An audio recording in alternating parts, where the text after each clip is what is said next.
परिचय दिन आपणकर आज कार्यक्रम संपर्क में कहतु। ओम शांति ब्रह्मा कुमारी गीता भौणी आज प्रोग्राम के आयोजन रोटारी क्लब और ब्रह्मा कुमारी मिलित अनुकूल प्रोग्राम के आयोजन जो मुख्य स्पीकर रूप में माउंट आबू उनका चांद भाई आसी ओडार डिस्ट्रिक्ट गवर्नर जगह भाई भी उपस्थित थे और किसी सीनियर सिटीजन भाई बहन भी उपस्थित थे। तो आज प्रोग्राम उद्देश्य आम सेवा तो समस्ते करुचे कि नुआ आयाम नुआ भावना नहीं कि शुद्ध भावना नहीं कि आम यदि सेवा करवा निस्वार्थ भाव में सेवा करवा ताले से सेवार बहुत भल रिजल्ट मिल आ लोक भितर गोटे सेवा भावना गोटे स्पिरिचुआलिटी भावना अवेयरनेस करने सुंदर प्रोग्राम के आयोजन कर जो कि समस्त को आम ये मेसेज देवाक चाहूँ कि आम समस्ते किसी ना कि कर चलीचे किंतु से परिवार भितर देह अभिमान स्वार्थ भाव अहंकार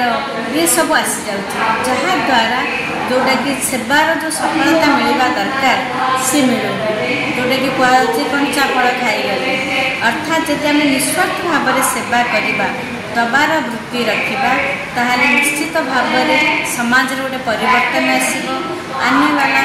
युवापीढ़ी से किसी शिखिपार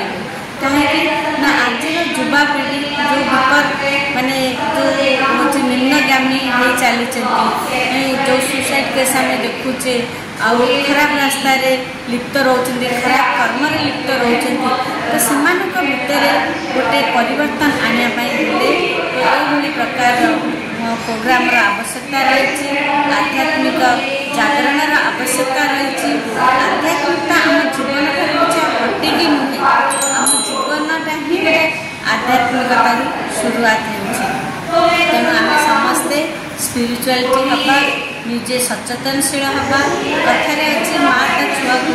खेलना नदेले गोटे किसी समय कांदी किंतु संस्कार नदेले जीवन सारा कांदी तेणु आम पिलाମାନଙ୍କୁ आम एजुकेटेड करुचे किंतु वास्तव में शिक्षा दौनी जो जब आम वास्तव में शिक्षित करते वास्तव में मोरालिटी को आम सशक्त करते डेभलप करते आज पिलाମାନେ खराब बाटे जाते